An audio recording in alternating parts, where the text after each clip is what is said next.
Hi everyone, welcome to my channel education file. और इस video में हम पढ़ने वाले हैं ग्रोथ एंड डेवलपमेंट के बारे में। उसका meaning, differences, principles, influence of heredity and environment. तो ये पर्टिकुलर टॉपिक है बीएड के साइकोलॉजिकल पर्सपेक्टिव ऑफ एजुकेशन में। एमएड में भी है कई बार, मतलब जो सब्जेक्ट होते हैं उसमें ये टॉपिक है। सीटेट में काफ़ी बार पूछा जाता है, या जो भी टीचिंग एग्जाम्स है उसमें बहुत कॉमन टॉपिक है। तो ये मैं वीडियो डाल रहा हूँ पंजाबी यूनिवर्सिटी पटियाला के लिए, क्योंकि उनके सिलेबस में बिल्कुल इसी तरह से ये टॉपिक दिया हुआ है। राइट। तो जल्दी से पढ़ते हैं, बहुत सिंपल टॉपिक है। वीडियो अच्छा लगे तो प्लीज़ लाइक करना, चैनल को सब्सक्राइब करना।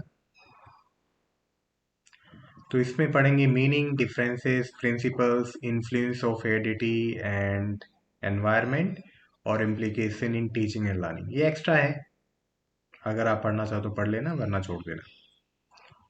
देखो, तो सिंपली अगर हम ग्रोथ की बात करते हैं, वृद्धि की बात करते हैं, तो बेसिकली जो ग्रोथ जो टर्म है या जो वर्ड है वो बेसिकली रिफर करता है फिजिकल कैरेक्टरिस्टिक से। जो भी हमारी भौतिक विशेषता है ना, उनसे रिलेट करता है। या जो भी चेंजेस हो रहे हैं हमारी बॉडी में या बॉडी के किसी पार्ट में, तो वो बेसिकली कहलाती है ग्रोथ। जैसे कि हमारी हाइट का बढ़ना, हमारा वेट बढ़ना, हमारे हाथों का साइज बढ़ना, हमारे पैरों का साइज बढ़ना, हमारी उंगलियों का साइज बढ़ना। तो ये सभी एग्जांपल्स हैं ग्रोथ प्रोसेस के, ठीक है, वृद्धि के। राइट। अब ग्रोथ क्या होती है? मेजरेबल होती है। जैसे कि हम हाइट को नाप सकते हैं कि कोई 3 फीट का है, 4 फीट का है, 5 फीट का है, 6 फीट का है, 7 फीट का है ना। या वेट को नाप सकते हैं, 60 kg, 50 kg, 75 kg। राइट। लेकिन क्या होता है, छोटी जब एज होती है तब तो हमारी ग्रोथ फास्ट होती है, लेकिन क्या होता है, ये ग्रेजुअली डिक्रीज होती रहती है टाइम के साथ, और एक पर्टिकुलर एज आने के बाद ये स्टॉप हो जाती है। ठीक है। स्टॉप होना भी जरूरी है, क्योंकि अगर कोई चीज कॉन्टिन्यूसली उसमें ग्रोथ होती रहेगी तो that would be A disorder. Right है ना। उसकी वो भी एक दिक्कत है। तो उसका एक सही समय पे रुक जाना भी बहुत ज़्यादा ज़रूरी है। जब हम छोटे रहते हैं तो ग्रोथ फास्ट होती है, थोड़े और बड़े होते हैं तो धीरे धीरे वो डिक्रीज होने लगती है, और एक टाइम पे आने के बाद, एक पर्टिकुलर एज अटेन करने के बाद वो बंद हो जाती है, और वो ज़रूरी भी है। चलो, तो स्टेजेस देख लेते हैं चाइल्ड डेवलपमेंट में या इंडिविजुअल डेवलपमेंट में कौन से स्टेजेस होते हैं। तो बेसिकली तो देखो, prenatal, infancy, childhood, adolescence, adulthood. और इसी को और ज़्यादा एक्सप्लेन कर दें तो ये इस साइट से लिया हुआ है रेफरेंस, ये बहुत रिनोन वेबसाइट है। प्रीनेटल, बर्थ से पहले की जो स्टेज है। इन्फेंसी या टोडलहुड क्या होता है? बर्थ से लेके 2 साल की स्टेज। चाइल्डहुड को ही इसमें दो स्टेजेस में डिवाइड कर दिया है, early childhood and middle childhood. Early childhood 3 से 5 या 6 साल तक। मिडिल चाइल्डहुड 6 से 12 साल तक। देन एडोलिसेंस की बात करें, सो जो हमारा टीन एज होती है ना, वो 13 साल से लेके 19 साल तक। देन एडल्टहुड को भी इन्होंने 3 पार्ट में डिवाइड कर दिया है। अर्ली एडल्टहुड 19 to 40 years या 45 years, उतना हार्ड एंड फास्ट रूल नहीं है। देन मिडिल एडल्टहुड 40 to 65 या 45 to 60 या 65। Late adulthood 60 to 85। इस एज तक तो बहुत आजकल कम ही जी पाते हैं। Then old age. Right. Old age late adulthood में आप कह सकते हो 60 के बाद आ जाता है ना। ओल्ड एज कई बार कहते हैं कि बिल्कुल ही बेड रिडन हो जाए। राइट। तो ये इनके अकॉर्डिंग था। आप लिखना चाहो तो इसको लिख देना अपने सब्जेक्टिव एग्जाम में। देन डेफिनेशन देख लेते हैं। हर्लॉक ने क्या कहा कि growth is change in size in proportion disappearance of old features and acquisition of new ones. इस साइज में चेंज होना, प्रोपोर्शन में चेंज होना, ओल्ड फीचर्स का गायब हो जाना, जो भी नए फीचर्स है उनका उनका एक्वायर होना या एक्विजिशन होना। ठीक है। देन क्रो एंड क्रो 1962 में क्या कहते हैं? ये कहते हैं कि growth refers to structural and physiological changes. मतलब जो भी हमारे भौतिक संरचना या जो हमारे शारीरिक या शरीर में जो भी बदलाव हो रहे हैं वो ग्रोथ है। ठीक है। चलो अब डेवलपमेंट की बात करते हैं, विकास की बात करते हैं। तो डेवलपमेंट से क्या मतलब है? इसका मतलब ये है कि जो भी क्वालिटेटिव चेंज हो रहे हैं ना हमारे अंदर या किसी भी इंडिविजुअल के अंदर, या गुणात्मक परिवर्तन, कोई स्किल्स में उसकी क्वालिटी एनहेंस हो रही है, ठीक है, उसकी गुणवत्ता एनहेंस हो रही है, तो ये कहलाता है डेवलपमेंट या विकास। तो विकास क्या है या डेवलपमेंट क्या है? जैसे ही हमारा जन्म होता है हमारी डेवलपमेंट स्टार्ट हो जाती है। ठीक है। मतलब मरते दम तक हम कुछ ना कुछ सीखते रहते हैं, हमारी किसी न किसी स्किल में, फीचर्स में क्वालिटी एनहेंस होती रहती है। ठीक है। और डेवलपमेंट का अपने आप में बहुत ही ज़्यादा वाइडर मीनिंग, अपने आप में बहुत ही ज़्यादा ब्रॉड कॉन्सेप्ट है डेवलपमेंट। राइट। देन ये कॉन्टिन्यूअस प्रोसेस है ना। ऐसा नहीं होता कि यहाँ पे आके बंद हो गई, है ना, और फिर से स्टार्ट हो गई। ये क्या है? कॉन्टिन्यूअस प्रोसेस है, कुछ ना कुछ हम सीखते रहते हैं। इवन जब हम कुछ नहीं भी कर रहे हैं ना, तब भी हम कुछ सीख रहे हैं, किसी ना किसी वे से हमारी डेवलपमेंट हो रही है। ठीक है। तो डेवलपमेंट क्या है? हो सकता है फिजिकल डेवलपमेंट हो, है ना, हमारी स्किल्स में ही, मतलब हम किसी पर्टिकुलर चीज को यूज करते हैं तो उसको यूज करने में ही डेवलपमेंट हो, उसको और ज़्यादा अच्छे से हम यूज करने लगे। मेंटल डेवलपमेंट, है ना, मेंटल प्रोसेसेस और अच्छी होना, कॉग्निटिव स्किल्स और अच्छी होना। सोशल डेवलपमेंट, है ना।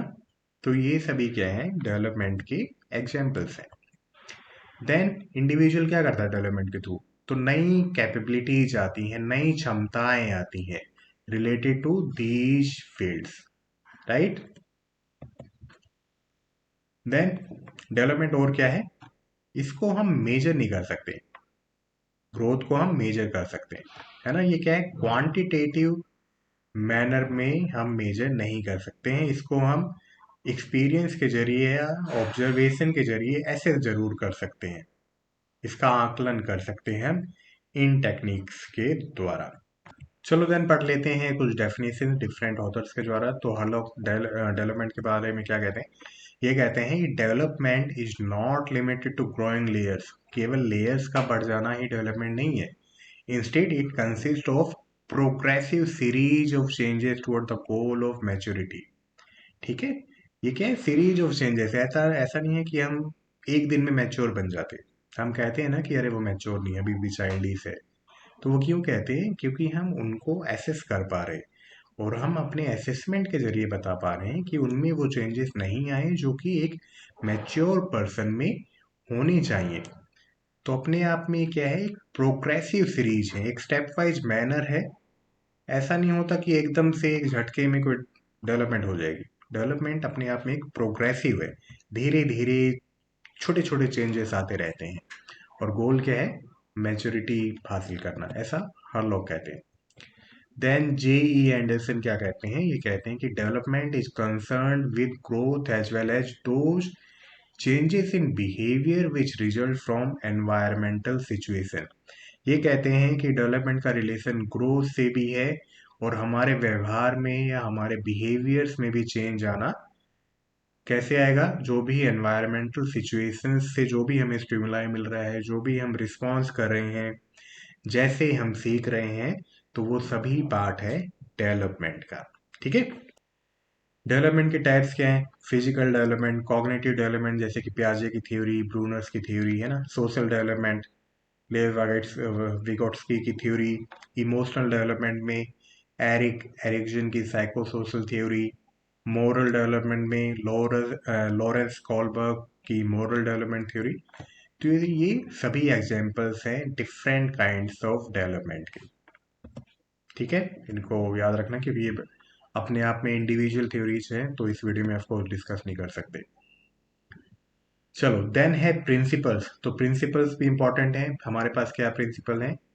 Principle of change, principle of predictability, principle of interaction between hereditary and environment, principle of continuity, principal of sequential manner, principle of individual differences, principle of maturation, principle of correlation. One by one पढ़ते हैं। Principle of change क्या है? तो ये principal है कि देखो change क्या है, कांस्टेंट है, बदलाव होता ही है। और इसको रिस्पेक्ट करना, इसको एक्सेप्ट करना कि एज के साथ कुछ ना कुछ बदलाव आएंगे, तो ये भी एक सिद्धांत है डेवलपमेंट का। ठीक है। प्रिडिक्टिबिलिटी क्या है कि on the basis of observations या psychological test we can predict कि किस तरह से फिजिकल या मेंटल डेवलपमेंट हो रही है किसी इंडिविजुअल में। ये भी एक प्रिंसिपल है कि हम प्रिडिक्ट कर सकते हैं कि अब क्या होगा। मतलब प्रिडिक्ट तो कर सकते हैं, फ्यूचर अनप्रिडिक्टेबल है, लेकिन स्टिल वी कैन प्रिडिक्ट कि ऐसा अगर सब कुछ सही चला तो ऐसा होगा। राइट। जैसे हम कहते हैं कि अभी छोटे बच्चे बहुत शैतान होते हैं, तो हम ये कहते हैं कि जब बड़ा होगा बच्चा तो समझदार हो जाएगा, है ना। वी आर प्रिडिक्टिंग बिकॉज लोगों ने वो सब कुछ ऑब्जर्व किया है कि छोटे बच्चे जब होते हैं वो शरारती होते हैं, सीखते रहते हैं, और टाइम के साथ वो समझदार हो जाएंगे। तो this is kind of prediction में एक बहुत बड़ा प्रिंसिपल है। देन है principle of interaction between hereditary and environment. तो डेवलपमेंट क्या है, दोनों से ही इन्फ्लुएंस होता है। हेरिडिटरी भी अच्छी होनी चाहिए, लेकिन एनवायरनमेंट भी अच्छा होना चाहिए, क्योंकि वो भी हमें इन्फ्लुएंस करता है। ठीक है, हमारी डेवलपमेंट को इन्फ्लुएंस करता है। राइट। देन है प्रिंसिपल ऑफ कॉन्टिन्यूटी कि डेवलपमेंट क्या है, कॉन्टिन्यूअस प्रोसेस है। इंसान जन्म लेते ही और जब तक उसकी डेथ नहीं होती वो कुछ ना कुछ सीखता रहता है। ठीक है। तो development is a continuous process. Then principle of sequential manner कि हम एक सीक्वेंस में ही सीखते हैं, है ना। हम डायरेक्टली नहीं सीख लेते कि ये चीज समझ में आ गई। तो इसी तरह से बच्चों को कैसे समझाया जाता है, पहले कॉन्क्रीट चीजें बताई जाती हैं, है ना, मूर्त चीजें बताई जाती हैं। अब्स्ट्रैक्ट थिंकिंग पे हम बाद में जाते हैं, क्योंकि बच्चा पहले कॉन्क्रीट चीजें समझता है, देन एब्स्ट्रैक्ट थिंकिंग आती है। Getting my point.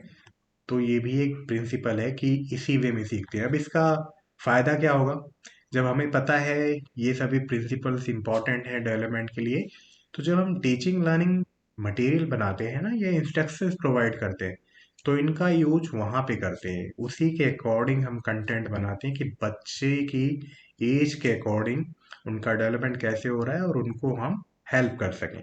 क्योंकि हमें पता है डिफरेंट एज के अकॉर्डिंग क्या चीज़ें बच्चों को या लर्नर्स को प्रोवाइड करनी चाहिए। ठीक है। सब कुछ ये पढ़ने का फायदा यही है कि हम इसको अपने अपनी टीचिंग में अप्लाई कर सकें। देन क्या है, इंडिविजुअल डिफरेंसेस। हमें पता है सभी इंडिविजुअल भिन्न हैं, अलग हैं एक दूसरे से। सभी का जो डेवलपमेंट का पेस है वो अलग है ना। तो बीइंग ए टीचर हमें ये प्रिंसिपल भी ध्यान में रखना होता है कि सभी में कुछ ना कुछ इंडिविजुअल डिफरेंसेस हैं, और सभी के अकॉर्डिंग कंटेंट को बनाना, उनको पढ़ाना, और खुद भी अपने आप को समझना, ये सब जरूरी है। देन है प्रिंसिपल ऑफ मैच्योरेशन। तो ये प्रिंसिपल क्या कहता है कि एक पर्टिकुलर ग्रोथ होना, या एक मतलब हमारी बॉडी का या हमारे बॉडी पार्ट्स का मैच्योर होना एक सर्टेन लेवल तक, ताकि हमें नई कैपेबिलिटीज आए, नई क्षमताएं आए। इसका सबसे अच्छा एग्जांपल ये है कि जब छोटा बच्चा होता है तो वो बहुत तेज नहीं भाग पाता। क्यों? क्योंकि उसकी जो पैरों की मसल्स हैं वो इतनी अच्छे से ग्रो नहीं हुई है, इतनी मजबूत नहीं है कि उसको सपोर्ट कर सके, है ना। तो यहाँ पे उसके पैरों का मैच्योर होना, उस पर्टिकुलर ग्रोथ को अटेन करना, ताकि नई क्षमताएं आए। ठीक है। तो ये कहलाता है प्रिंसिपल ऑफ मैच्योरेशन। तो इसलिए हमें बच्चों की शरारतों को माफ करना चाहिए, क्योंकि उनमें नई कैपेबिलिटीज नहीं आई हैं, और हमें यहाँ पे उनको समझना चाहिए कि दिस इज नॉर्मल, गुस्सा होने की ज़रूरत नहीं है। अगर बच्चा शरारत नहीं कर रहा है तब ज़्यादा कंसर्न लेने की ज़रूरत है। ठीक है। चलो, देन है प्रिंसिपल ऑफ इंटर रिलेशन, या इसको कहते हैं ट्रेड को रिलेशन। इसमें क्या कहते हैं कि सपोज किसी का आईक्यू बहुत अच्छा है, या मेंटली कोई बच्चा बहुत स्ट्रांग है, ठीक है, तो वो बाकी एस्पेक्ट्स में भी बहुत अच्छा होगा। स्पोर्ट्स में अच्छा होगा, या जर्नल एप्टीट्यूड में अच्छा होगा, या जो भी बाकी स्किल है म्यूजिक में, वो बाकी चीज़ें सीख लेगा। क्यों? क्योंकि उसमें वो बेसिक कैपेसिटी है सीखने की, लर्निंग करने की, या उसको अच्छे से समझने की, अटेन करने की। राइट। तो इसका भी एज ए टीचर हमें पता होना चाहिए। Getting point. तो ये था प्रिंसिपल्स। देन आते हैं इन्फ्लुएंस ऑफ हेरिडिटरी या हेरिडिटी एंड एनवायरनमेंट। इसको अलग से भी पढ़ सकते हो और इसमें भी पढ़ सकते हो। चलो, हेरिडिटी की बात करें तो हेरिडिटी क्या है बेसिकली? ये क्या है? ट्रांसफर है ट्रेड्स का, है ना। ट्रेड्स क्या है? बेसिकली क्वालिटीज हैं जो कि हमारे पेरेंट्स से आती हैं और हम में आती हैं। तो parents to their offspring, जो भी बच्चे हैं उनमें जो भी कैरेक्टर्स आ रहे हैं ना, वो क्या है? हेरिडिटी है। हेड। और वो कैरेक्टर्स क्यों आ रहे हैं? ऑफ कोर्स डीएनए के थ्रू आ रहे हैं, जेनेटिक मटेरियल के थ्रू आ रहे हैं, राइट। ट्रेड्स को अगर डिफाइन करें तो ट्रेड्स क्या है? ये बेसिकली क्वालिटीज हैं या स्पेसिफिक कैरेक्टर्स हैं, जैसे कि आंखों का colour, height, certain health condition के डॉक्टर कहते हैं ना कि अगर माँ बाप को डायबिटीज है तो आप भी सतर्क रहना कि आपको भी बहुत ज़्यादा चांस है कि आपको भी हो जाए, राइट। तो वो पेरेंट्स से ही ऑफ स्प्रिंग में पास ऑन हुई है, ठीक है। डगलस एंड हॉलैंड क्या कहते हैं कि once heredity consist of all the structure, physical characteristic और capacities derived from parents, other ancestry और स्पीसीज, कि उनमें वो सभी स्ट्रक्चरल क्वालिटीज हैं, फिजिकल वैसे कैरेक्टरिस्टिक हैं और क्षमताएं हैं जो कि उनके पेरेंट्स से आई हैं, उनके पूर्वजों से आई हैं। सिंपल। हेरिडिटी में थोड़ा हमें बेसिक पढ़ना होगा ताकि आप थोड़ा समझ सको टॉपिक को। चलो, बेसिकली देखो क्या होता है। 46 क्रोमोसोम होते हैं एक इंडिविजुअल में, लेकिन जो एग होता है और जो स्पर्म होता है उनमें 23 क्रोमोसोम्स होते हैं, ठीक है। क्योंकि जब फ्यूजन हो तो वो 46 रिस्टोर हो जाए। तो 23 में से क्या होता है ना, 22 ऑटोसोम्स होते हैं और एक सेक्स क्रोमोसोम होता है। वो हो सकता है मेल के केस में जो स्पर्म है उसमें एक्स हो या किसी स्पर्म में वाई हो, ठीक है। तो 22 प्लस एक्स या वाई 23 हो गए। और फीमेल के केस की बात करें तो उसमें 22 ऑटोसोम प्लस एक्स या एक्स ही होगा, क्योंकि फीमेल क्या होती हैं? X x. मेल क्या होते हैं? X Y. Getting point. लेकिन जब फर्टिलाइजेशन होता है, सपोज करो इस स्पर्म में अगर एक्स है तो बच्चा क्या होगा? फीमेल होगी। अगर इस स्पर्म में वाई है देन बच्चा क्या होगा? मेल होगा। Getting point. तो ये थोड़ा बेसिक पता होना चाहिए क्योंकि ये क्वेश्चन में आ जाता है ना। तो एक इंडिविजुअल में 46 क्रोमोसोम होते हैं, मतलब इंडिविजुअल की बात करें। स्पर्म में जो गैमेट्स होते हैं ना उसमें आधे होते हैं। आधे क्यों होते हैं? ये नेचर का एक रूल है, क्योंकि जब फर्टिलाइजेशन हो तो वो क्रोमोसोम्स रिस्टोर हो जाए 46। तो ये क्या होगा? 44 प्लस एक्स वाई या 44 एक्स एक्स, है ना। 44 ऑटोसोम्स और दो सेक्स क्रोमोसोम। अगर नहीं समझ में आना दोबारा वीडियो देख लेना, है ना। फर्टिलाइजेशन के बाद जाइगोट बनता है, then embryonic stage, then foetus, उसमें बाकी डेवलपमेंट होती रहती है, ठीक है। तो ये जरूर याद रखना कि जो फीमेल्स हैं उनमें एक्स एक्स होता है 46 क्रोमोसोम्स, उसमें दो सेक्स क्रोमोसोम होते हैं और वो होंगे एक्स एक्स लड़की के केस में। 44 इसलिए लिखा है कि क्योंकि 44 ऑटोसोम्स होते हैं और दो सेक्स क्रोमोसोम, तो 46 क्रोमोसोम हो गए, राइट। और लड़के के केस में या मेल के केस में ये होंगे 44 plus X Y, total 46 chromosomes. Getting my point. ना समझ में आए तो प्लीज दोबारा देख लेना अगर कोई बायोलॉजी से नहीं है। अब इसमें हमें ये भी पढ़ना जरूरी है, ट्विंस के बारे में दे रखा है तो हम पढ़ लेते हैं, पता होना चाहिए, कई बार क्वेश्चन आ जाता है। तो देखो, हेरिडिटी एंड ट्विंस की बात करें तो क्या होता है बेसिकली, एक स्पर्म एक सिंगल ओवम को ही फर्टिलाइज करता है, ये नॉर्मल प्रोसेस है। लेकिन कई बार हो सकता है कुछ हेर फेर हो जाए, है ना।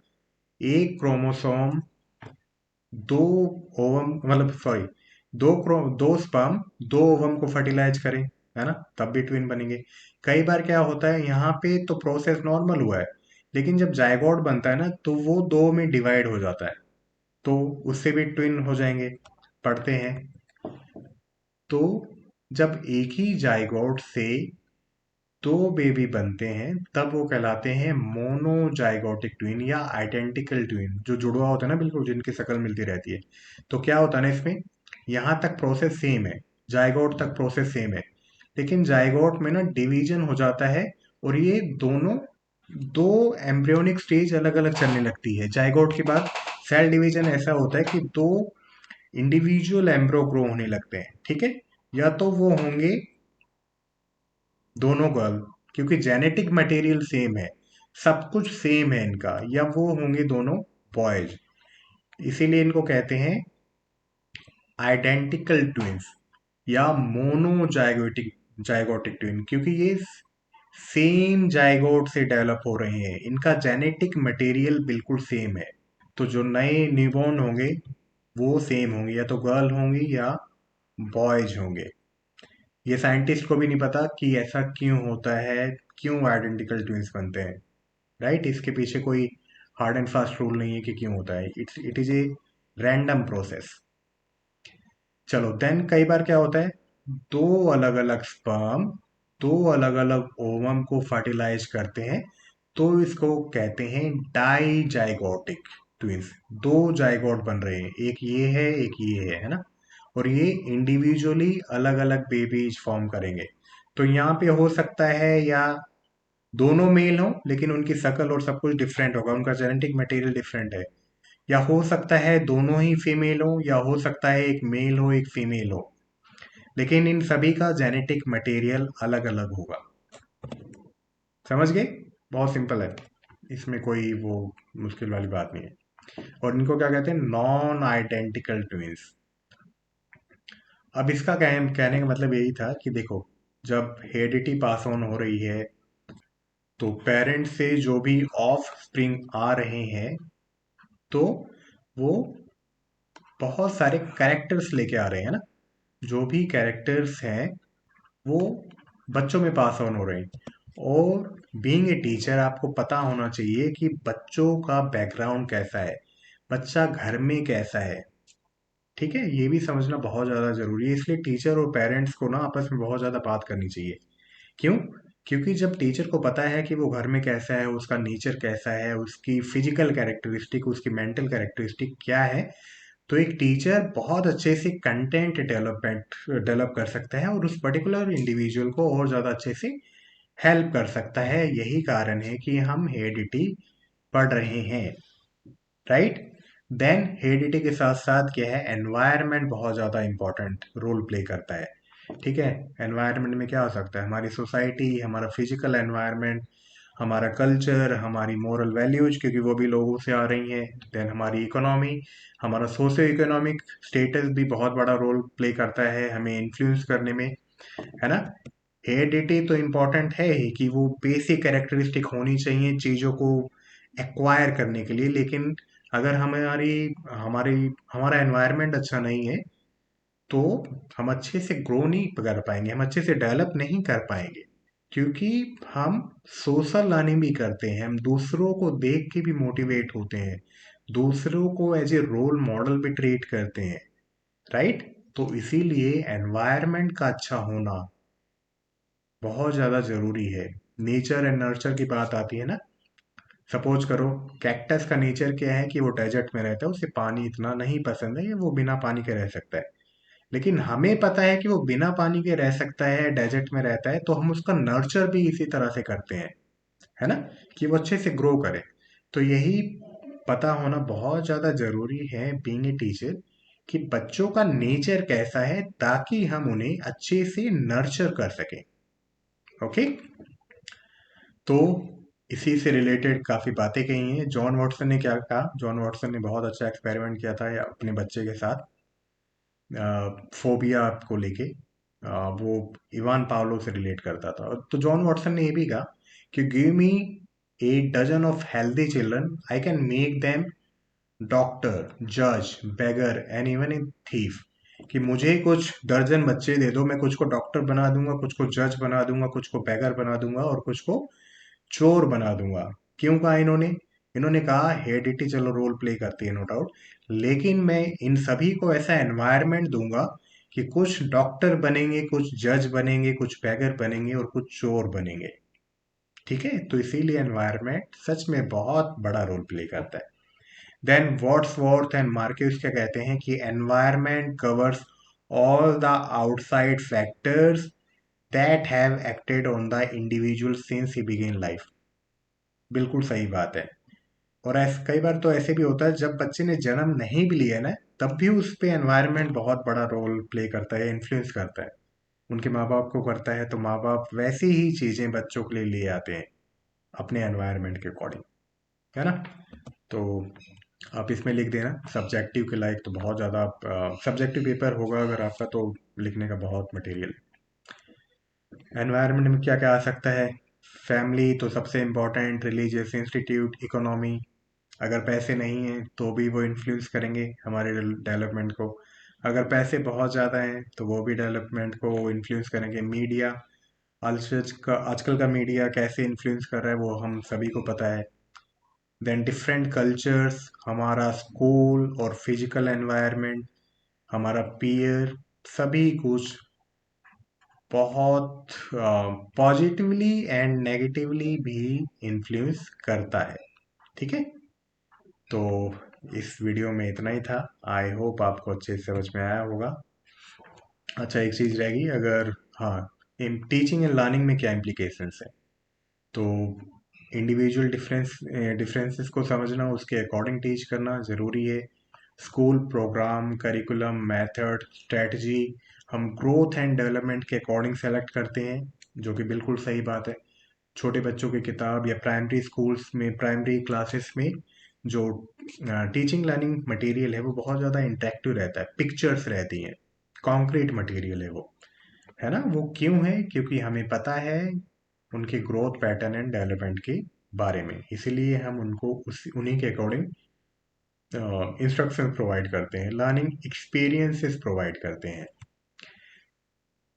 Then content designing, growth and development के अकॉर्डिंग ही ये लर्नर्स की, है ना। देन हमें ये भी पता है एनवायरनमेंट बहुत ज़्यादा बड़ा रोल प्ले करता है, तो लर्निंग और टीचिंग प्रोसेस में हम इसी चीज़ का ध्यान रखते हैं कि स्कूल में सभी ड्रेस पहन के आएंगे, डिसिप्लिन रहेंगे, टीचर हमेशा रोल मॉडल रहेगा, अच्छी बातें करेगा। क्यों? क्योंकि हमें पता है एनवायरनमेंट बच्चों पे बहुत अच्छा या बुरा इन्फ्लुएंस दोनों डाल सकता है, right. Then expectation from the learner, उसकी ग्रोथ एंड डेवलपमेंट के अकॉर्डिंग ही होगी। छोटे बच्चों से हम एक्सपेक्ट नहीं कर सकते हैं कि वो शरारत नहीं करेगा। क्यों? क्योंकि उनका नेचर है वो, है ना, उनका नई नई चीजें सीखना उनका नेचर है। तो ये भी एक्सपेक्टेशन उनके एज एंड डेवलपमेंट के अकॉर्डिंग ही रखी जाए। तो बीइंग ए टीचर हमें ये पता होना चाहिए। देन गाइडेंस एंड काउंसलिंग हम उन्हीं के ग्रोथ एंड डेवलपमेंट के अकॉर्डिंग दे सकते हैं कि किस इंडिविजुअल को किस स्टेज पे कैसी गाइडेंस या काउंसलिंग की ज़रूरत है, राइट। हम सेक्स एजुकेशन के बारे में छोटे बच्चों को नहीं बता सकते। हम कब बताते हैं? जब वो एडोलिसेंट स्टेज में आते हैं, जब वो टीन एज में आते हैं, जब वो ट्रबलसम एज में आते हैं, है ना। उस पे करियर से रिलेटेड रिलेटेड बहुत ज़्यादा प्रेशर होता है। फैमिली में वो अपने आप को फिट नहीं मानते हैं कई बार, क्योंकि कई बार कहते हैं कि तुम छोटे हो, कई बार कहते हैं तुम बड़े हो चुके हो, है ना। तो हमें पता है कि कहाँ पे उनको सबसे अच्छा गाइड या काउंसलिंग देने की ज़रूरत है। तो इस वीडियो में इतना ही था। आई होप आपको अच्छे से समझ में आया होगा। तो इसी के साथ बाय बाय, टाटा, मिलते हैं नेक्स्ट वीडियो में। Take care.